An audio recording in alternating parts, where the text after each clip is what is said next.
Namaste.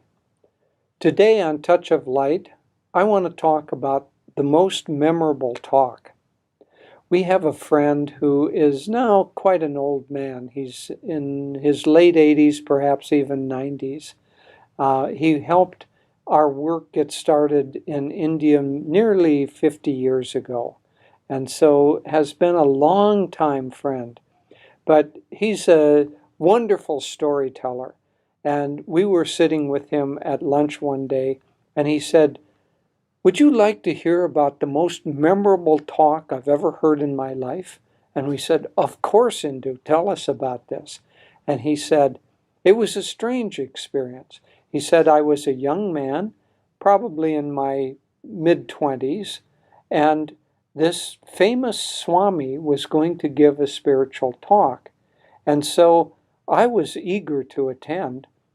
I had to pay some amount in order to attend this lecture, and I came in, and at first there was a group doing some chanting, a tabla player and a harmonium player, and it was a kind of a scene. I was waiting for the Swami to come out.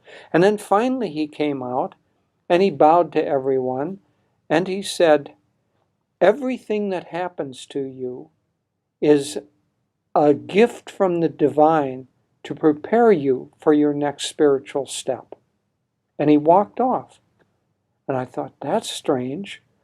And then about 5 minutes later, he came back and he said, "Everything that happens to you is a gift from the divine meant to prepare you for your next spiritual step," and walked off again. And then about 5 minutes later, he came back, and you can guess what he said. "Everything that happens to you is a gift from the divine, meant to prepare you for your next spiritual step," and walked off, and that was the end of his lecture. And so you probably too, have attended a lot of classes or lectures. You can't remember their content. Certainly you can't remember them 50 or 60 years later. But this simple little talk was driven home with such an impact that Indu remembered it all that time later. And so, why does it have that impact? Because the message is rooted in the truth of the universe. Everything that happens to you is a gift from the divine, and it's meant to prepare you for your next spiritual step.